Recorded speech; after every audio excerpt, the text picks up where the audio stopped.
আমাদের রাজ্যের যত অস্থায়ী কন্ট্রাকচুয়াল কর্মচারী আছে তাদের জন্য আজকের এই ভিডিওটা খুবই গুরুত্বপূর্ণ। আপনারা ভিডিওটা দেখুন এবং বেশি বেশি শেয়ার করুন।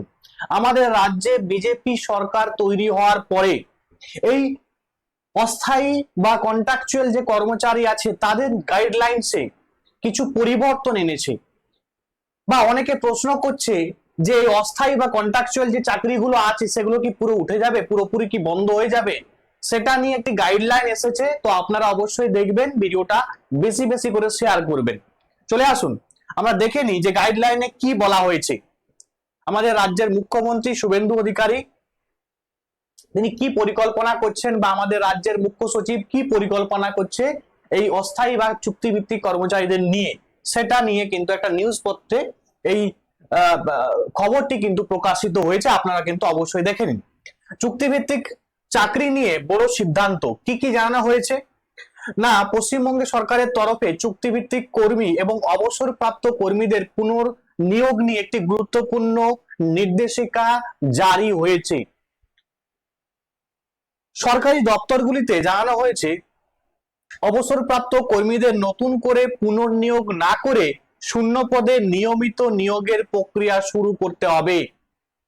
মানে আপনারা ব্যাপারটা বুঝে নিলেন যে আমাদের রাজ্যে আগে কি দেখা যেত না, কোনো অবসরপ্রাপ্ত কর্মচারীদেরকে কি করা হতো না, তাদেরকে অস্থায়ী চাকরিতে মানে কন্ট্রাকচুয়াল চাকরিতে ঢুকিয়ে দেওয়া হতো। তো এখন থেকে কিন্তু সেই নিয়মের পরিবর্তন, মানে আর কিন্তু এই অস্থায়ী কর্মচারী হিসাবে অবসরপ্রাপ্ত কর্মীদের কিন্তু নিয়োগ করা হবে না। এটা কিন্তু স্পষ্ট নির্দেশিকাতে বলা হয়েছে। যেসব কর্মী ম্যান পাওয়ার এজেন্সির মাধ্যমে চুক্তিভিত্তিকভাবে কাজ করছেন তাদের ক্ষেত্রে চুক্তির মেয়াদ বাড়ানোর বিষয়টি আগের মতো স্বয়ংক্রিয়ভাবে করা হবে না।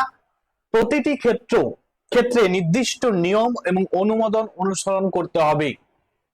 মানে আপনারা ধরে নিন, ধরুন আপনাদের সঙ্গে কোনো একটা কোনো একটা এজেন্সির সঙ্গে সরকারের এত বছরের একটা কন্ট্রাকচুয়াল কন্ট্রাক্ট হয়েছে।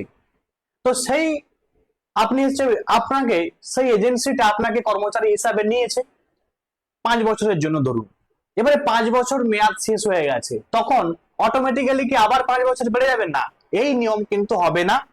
এবং সেটাতে রাজ্য সরকারের কাছে অনুমোদন আসবে। রাজ্য সরকার যদি অনুমোদন দেয় তবেই কিন্তু আবার 5 বছর বা আরো তার 5 বছরের বেশি বা 5 বছরের কম আবার কিন্তু এক্সটেন্ড করা হতে পারে। সেটা সম্পূর্ণ ডিপেন্ড করবে রাজ্যের উপরে বা ওই যে সংস্থা রাজ্য সরকারের সঙ্গে কন্ট্রাক্ট হিসাবে কন্ট্রাক্ট নিয়েছে তারা কি প্রপার ভাবে রাজ্য সরকারকে সার্ভিস দিতে পারছে কিনা, তার পারফরমেন্সও কিন্তু দেখা হবে।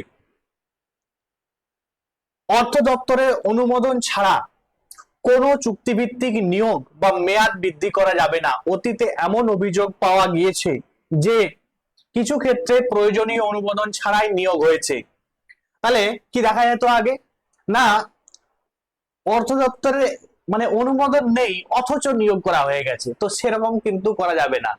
ঠিক আছে। সরকার জানিয়েছে স্বচ্ছতা, আর্থিক শৃঙ্খলা এবং সঠিক জনবল ব্যবস্থার নিশ্চিন্ত করাই এই নতুন সিদ্ধান্তের মূল উদ্দেশ্য। বিভিন্ন সরকারি এবং সরকারি অধীনস্থ সংস্থার কাছে নির্দেশ দেওয়া হয়েছে কোন কর্মী অবসর যাওয়ার অন্তত 3 মাস আগে শূন্য পদের তথ্য পাঠিয়ে নতুন নিয়োগ প্রক্রিয়া শুরু করতে হবে। মানে ধরুন কেউ অবসর হচ্ছে 60 বছর বয়সে, তো 60 বছর বা 65 বছর যাই হোক না কেন, 60 বছর বয়সে ধরো কেউ অবসর নেবে, সেই অবসর নেওয়ার 3 মাস আগে সেই দপ্তরকে কিন্তু ইনফরমেশন বা তথ্যটা জানাতে হবে। তাহলে সেই পদে একটা নতুন করে নিয়োগ কিন্তু অলরেডি রাজ্য সরকার কিন্তু করতে পারবে, যাতে মানুষ সার্ভিস সঠিকভাবে পেতে পারে। তার মেয়াদ শেষ হওয়ার পরে যখন জানতে পারবে রাজ্য সরকার, তখন কিন্তু নিয়োগ করতে করতে আরো কিন্তু 3-4 মাস, বা আমরা জানি যে অনেক কিছু সরকারি নিয়োগের ক্ষেত্রে 2 বছরে কিন্তু এক্সটেন্ড হয়ে যায়।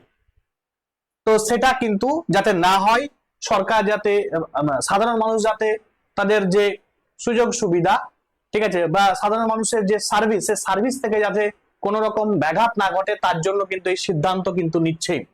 এতে নতুন কর্মীদের নিয়োগ এবং প্রশিক্ষণের জন্য পর্যাপ্ত সময় পাওয়া যাবে এবং পরিষেবায় কোনো বিঘ্ন ঘটবে না। যেটা আমি বললাম, প্রতিটি দপ্তরকে নিয়মিতভাবে শূন্য পদের সংখ্যা এবং নিয়োগ সংক্রান্ত তথ্য সংশ্লিষ্ট কর্তৃপক্ষের কাছে পাঠাতে হবে।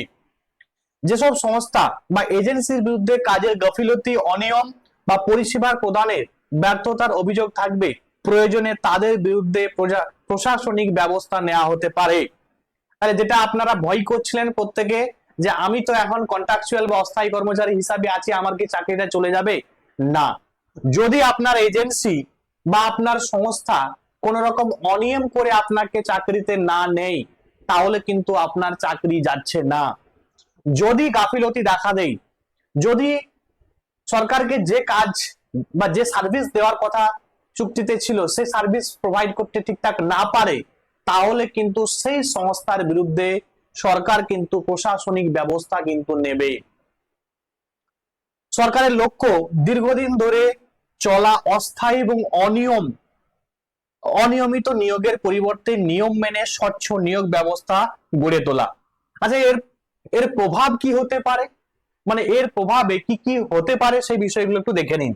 না, ভবিষ্যতে নতুন নিয়োগের সুযোগ বাড়তে পারে, চুক্তিভিত্তিক নিয়োগের ক্ষেত্রে নজরদারি আরো করা হতে পারে, অবসরপ্রাপ্ত কর্মীদের পুনর্নিয়োগের পরিবর্তে নতুন কর্মীদের বা নতুন প্রার্থীদের সুযোগ তৈরি হওয়ার একটা সম্ভাবনা কিন্তু রয়েছে। সরকারি দপ্তরগুলিতে জনবল নিয়োগের প্রক্রিয়া আরো পরিকল্পিত এবং নিয়ম মাফিক বা নিয়ম ভিত্তিক হতে পারে। তাহলে এই সমস্ত ইনফরমেশন কিন্তু বা তথ্য এটি নিউজপত্রে প্রকাশিত হয়েছে, তো সেটা নিয়ে কিন্তু আমি আজকে ভিডিও করলাম। আপনারা যারা অস্থায়ী বা চুক্তিভিত্তিক কর্মচারী হিসাবে কাজ করছেন, অবশ্যই জানাবেন আপনি আপনার কোন দপ্তরে, আপনি কোথায় চাকরি করছেন। আজকের ভিডিও এখানে পর্যন্ত। Thanks for watching.